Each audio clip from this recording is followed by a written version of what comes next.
Este sermón es muy relevante porque tiene que ver con los últimos sucesos del mundo. Por eso se titula Las señales previas a la venida de Cristo. Cuenta que saliendo Jesús del templo, uno de sus discípulos le dijo: Maestro, mira cuán grandes piedras, qué grandes construcciones, edificios, se ve ahí Jerusalén, el templo. Pero Jesús respondiendo le dice: ¿ves esos grandes edificios? No quedará piedra sobre piedra que no sea derribada. Y cuenta dónde él estaba hablando. Se sentó en el monte de los olivos. ¿Qué quiere decir? Que él estaba sentado en el monte de los olivos frente a la ciudad, en esa colina del monte de los olivos, y tenía una vista panorámica muy linda de lo que era la ciudad de Jerusalén. Y se destacaba como construcción más prominente el templo de Jerusalén. Así que inevitablemente le preguntan los discípulos: ¿y cuándo va a pasar eso? ¿Qué señal habrá cuando todas estas cosas hayan de cumplirse? Así que el pasaje de Marcos 13 es relevante, porque lo que Jesús dice que se va a ser destruido el templo y la ciudad se cumplió 40 años después, específicamente el año 70 después de Cristo. ¿Por qué? Porque en el año 70 vino el ejército romano, destruyó el templo de Jerusalén y la ciudad, arrasó con todo. ¿Por qué? Porque en el 66 comenzó una revolución, la revuelta judía, para tratar de expulsar a los romanos de esa zona, de la zona de Palestina. Pero el ejército romano venció, conquistó, aplastó. Ahora, Jesús conecta aquella destrucción de Jerusalén y del templo 40 años después con lo que va a ser el fin del mundo en el futuro más lejano para sus discípulos. Pero para nosotros, 2000 años después, no es ya futuro lejano. Creo que es futuro bastante inmediato. Y por esa razón cobra relevancia conocer un poco más cuáles son las señales previas a la segunda venida de Jesús. ¿Les interesa este tema? ¿Quieren saber qué dice Jesús? Bueno, vamos a explicarlo un poquito más. Para entrar en detalle, este discurso de Jesús es un discurso escatológico. ¿Y qué es la palabra escatológico? Bueno, viene de la palabra escatología. ¿Pero qué es la escatología? La escatología, dentro de la doctrina cristiana o de la teología cristiana, es cuando estudiamos los eventos relacionados con el fin de los tiempos, con el fin de la historia. Si se trata del fin de mi vida, el evento escatológico, ¿cuál es? Mi muerte. Y lo que sucederá con el alma mía después de la muerte. Pero en relación al mundo o a la humanidad en general, la escatología tiene que ver con ¿qué? Con las señales previas al fin, con la venida de Cristo, con el día del juicio, con la resurrección de los muertos, ¿sí? Con los que van al cielo, los que van al infierno y con la vida eterna. Eso es la escatología. Pero hoy vamos a ver una pequeña cosa, que es las señales previas al retorno del Señor Jesús. Así que Marcos 13 responde esa pregunta. ¿Cuáles son las señales previas al retorno de Cristo? Jesús no da fechas, no da ni día ni hora, pero sí pone el despertador que va a sonar y te va a poner la alarma 40 minutos antes, 30 minutos antes, 20 minutos antes, 10 minutos antes, 5 minutos antes. Son señales que se van acumulando, así como el despertador va sonando hasta que es la hora que hay que despertarse. El Señor ya llegó. ¿Me siguen hasta acá? ¿Se comprende? Ahora entramos en las señales. Respondiendo Jesús comenzó a decir: ojo, miren, cuiden de que nadie los engañe, porque vendrán muchos en mi nombre diciendo: yo soy Jesús, yo soy el Cristo. Y engañarán a muchos. Mas cuando oigan de guerras y de rumores de guerra, de ecos de guerra por ahí, no os turbéis. O sea, no tengan miedo, no se lamenten, porque es necesario que suceda así, pero todavía no es el fin. Así que la primera señal que aparece en nuestro texto es gente que dirá que es Cristo. Es decir, gente que se presentará como salvadores. E increíblemente dice que van a engañar no a pocos, van a engañar a mucha gente. Jesús puede referirse tanto a líderes de sectas como también a líderes políticos que se presentarán con esa apariencia de Mesías, esa apariencia de salvadores. A su vez aparece la segunda señal, que se añade a la primera. Escucharemos que hay guerras por aquí, guerras que están por suceder por allá, y Jesús dice: no se alarmen, no se dejen amedrentar por eso, no teman. Tal vez piensen que sea el fin, pero no es todavía el fin. Ahora vienen más señales que se acumulan a las previas. Se levantará nación contra nación, reino contra reino. Habrá terremotos, o sea, sismos, en muchos lugares, en muchas localidades. Habrá hambres, o sea, escasez de alimentos. Va a haber hambrunas y alborotos. Pero eso es principios de dolores, o sea, principios de dolores de parto. Así que la tercera señal, tercera ya, son que los conflictos bélicos irán escalando, irán intensificándose más y más. Con el paso de los siglos, las guerras serán cada vez más grandes, cada vez más mundiales.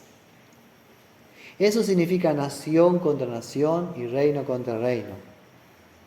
Y la cuarta señal, ahora, vamos a la cuarta, es algo que el hombre no puede controlar. ¿Qué cosa no podemos controlar ni cuándo va a pasar? Los terremotos. Y los terremotos están relacionados ¿con qué evento de la naturaleza?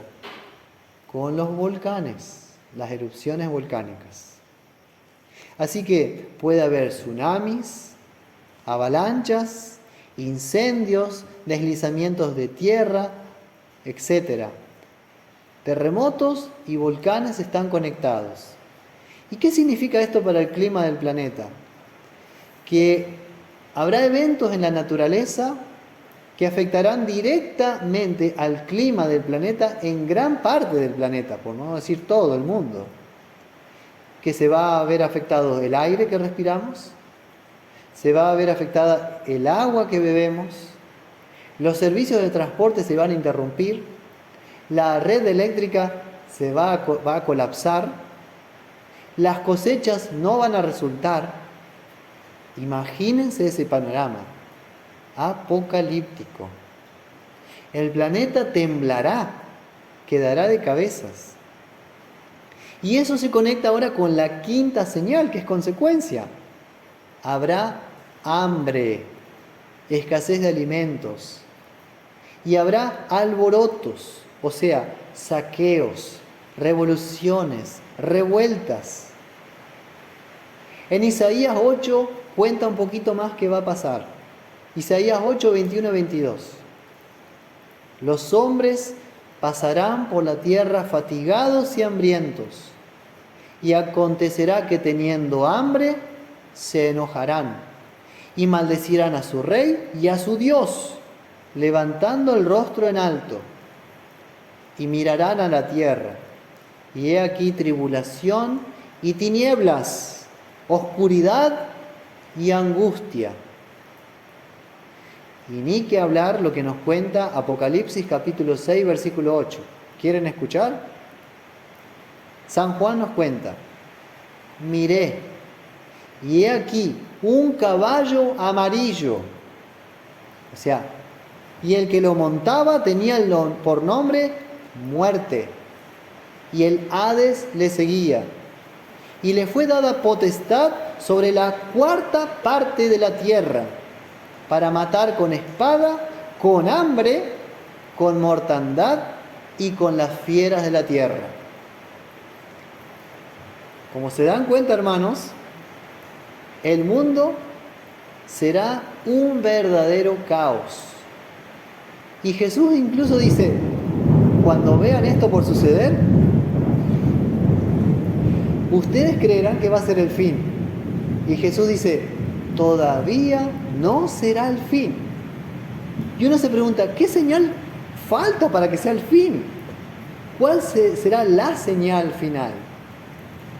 Él dice, cuando vean estas cosas, va a ser como los principios de dolores de parto que tiene una madre. Será como las contracciones, que viene una, otra contracción. ¿Y cómo son las contracciones cuando empiezan? Pequeñas. Y después empieza cada vez más grandes las contracciones, más intensas. La madre suspira, después grita de dolor y sabe cuándo le llega la hora. Así también la iglesia, con todas estas señales que se van acumulando una tras otra, sabrá que la hora de la venida del Hijo de Dios está por venir, está por llegar. Y también habrá una gran diferencia en aquel momento entre los que son cristianos y los que no son cristianos, entre los hijos de Dios y los hijos del diablo. Y Jesús ahora les anticipa: ustedes deben cuidar por ustedes mismos, porque los entregarán a los concilios y a las sinagogas, y los azotarán, y delante de gobernadores y de reyes los llevarán por causa de mí, para testimonio a ellos. Y es necesario que el Evangelio sea predicado antes a todas las naciones. Antes de hablar de la última señal, hace un paréntesis y dice: miren por ustedes mismos. O sea, desconfíen de los hombres, de aquellos que le prometen el oro y el moro. ¿Por qué? Ahí aparece otra señal, la sexta. ¿Cuál va a ser la señal? Que sufriremos persecución por causa de nuestra fe cristiana. Aunque Jesús no identifica con nombre y apellido quiénes van a perseguir a los cristianos, sí sabemos que en cada época y en cada siglo hubo quienes se opusieron al mensaje de Jesús. Por ejemplo, en el 1500, en el tiempo de la Reforma, fue la Iglesia de Roma, con la Inquisición, los que trataron de impedir el avance del Evangelio, los que intentaron frenar la Reforma. Y hubo una verdadera cacería de cristianos evangélicos, específicamente en España, donde más se sufrió la Inquisición española, cómo arremetió con todo para frenar el impulso del Evangelio ahí. Pero hoy día también vemos países en donde está prohibido profesar la fe cristiana o propagar la fe cristiana, donde el cristiano es censurado, perseguido, amenazado con la cárcel o con la misma muerte. Específicamente países musulmanes, y ni que hablar también en Asia. Por ejemplo, en Corea del Norte. Aquí aparece ahora la señal más importante. Jesús no va a volver sin que primero sea predicado su evangelio a todas las naciones. Recién ahí se van a combinar todas las señales previas con esta más importante. su evangelio predicado a todas las naciones. ¿Cuándo sucederá eso? ¿O ya está pasando? No lo sé. Pero piensen, el avance tecnológico de las últimas décadas, eso está bajo el permiso de Dios. ¿Cómo hoy llegamos con el evangelio transmitido por las redes sociales o por los medios de comunicación como nunca antes en la historia? Ya con la imprenta fue una señal clara y un impulso claro de la difusión de la palabra. Pero ahora, ¿será que el Señor ya está cumpliendo esta última señal? ¿Qué les parece? ¿Faltará mucho o faltará poco? Así que en esta última señal está involucrado la expansión de la iglesia, la obra misionera a todas las naciones. Y este plan de Jesús de llevar su evangelio a todo el mundo a través de su iglesia será un plan que tendrá oposición de parte del diablo, del mundo y de la propia carne. Todo lo que Jesús ha dicho, si uno lo mira para atrás, ha venido sucediendo. Y está sucediendo y sucederá con mayor intensidad. Y en medio de este escenario de señales previas al fin del mundo, a este cuadro sombrío, tenebroso, que da un poco de miedo tal vez, Cristo ahora da una palabra de aliento, una palabra para fortalecer nuestra fe, para aquellos que serán sus testigos, que serán sus mártires. Los anima a permanecer firmes en la fe y serán salvos. Y agrega incluso que el Espíritu Santo los ayudará en lo que deban hablar en aquella hora. Dice en el versículo 11, cuando los traigan para ser entregados, no se preocupen por lo que van a decir, ni lo penséis, sino lo que os fuere dado en aquella hora, eso hablad. Porque no son ustedes los que hablarán, sino el Espíritu Santo.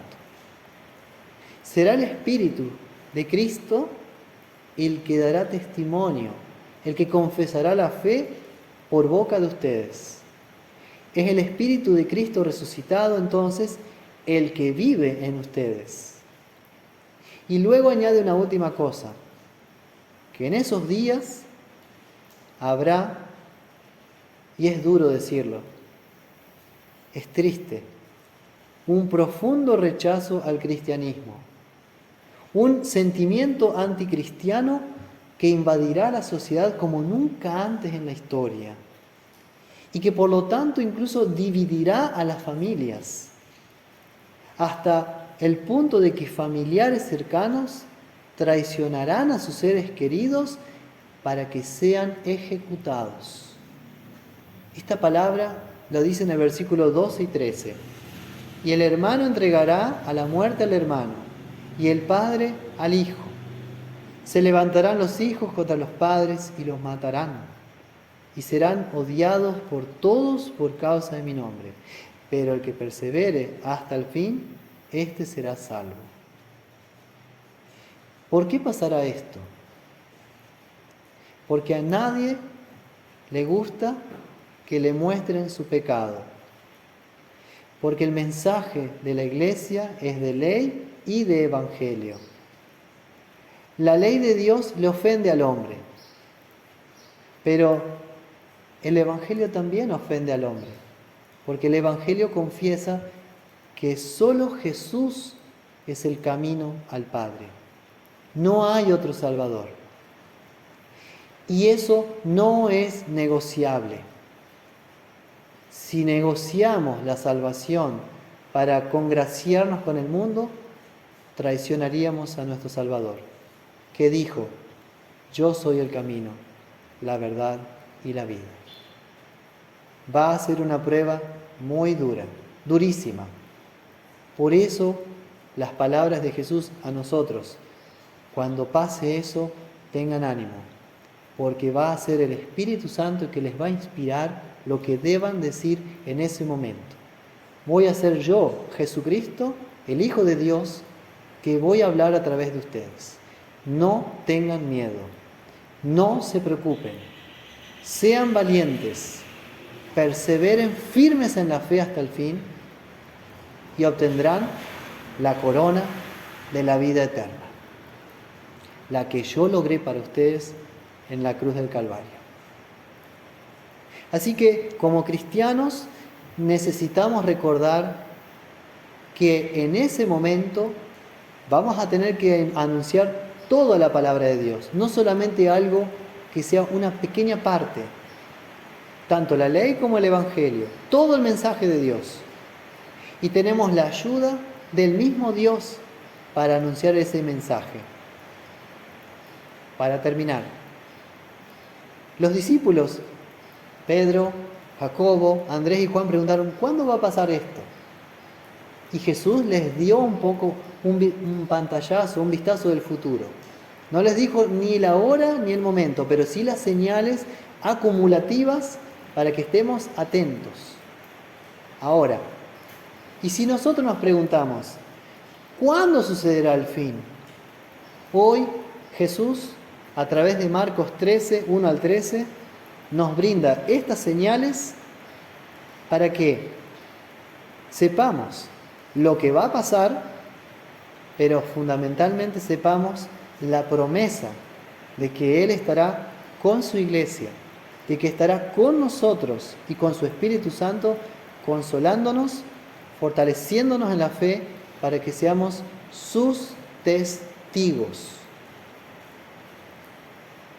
Hay una palabra más que Él dice en San Juan 15. Esto les mando. Ámense los unos a los otros. Si el mundo los aborrece, sabed que a mí me ha aborrecido antes que a vosotros. Sin embargo, el odio que Cristo sufrió, que lo llevó a la cruz, fue lo que venció al mundo. Lo que venció al mundo fue el amor de Jesucristo, que se entregó, dio su vida para la salvación de la humanidad. Ese fue el gran momento, el gran evento escatológico, cuando Cristo salva a la humanidad. La gran señal de Dios hoy día, de nuestra salvación, completa y segura, es la cruz. La gran señal que identifica el cristianismo en el mundo sigue siendo la cruz. Esta cruz de nuestro Señor es el altar del sacrificio donde Él derramó su sangre para nuestro perdón y salvación. Hacia ahí debemos ir en busca de consuelo. Hacia ahí debemos ir en busca del Señor que nos da perfecta paz. Frente a lo que venga en el mundo a suceder, si Dios está a nuestro lado, ¿qué puede hacernos el mundo? Si Dios es por nosotros, ¿quién contra nosotros? Si el que escatimó a su propio Hijo, no escatimó ni siquiera a su propio Hijo por nosotros, entonces, ¿por qué temer? Que Dios nos dé fortaleza, ayuda, inspiración y su Espíritu Santo, como Él prometió, para que lo que venga en los días próximos, porque este fin va a suceder y se cumplirá tal cual, nos encuentre a nosotros firmes y adelante en la fe, sin temor alguno, que Jesús nos ve. Amén. Nos ponemos de pie. Y que la paz de Dios, que sobrepasa todo entendimiento humano, cuide sus corazones y mentes en Cristo Jesús para la vida eterna. Amén.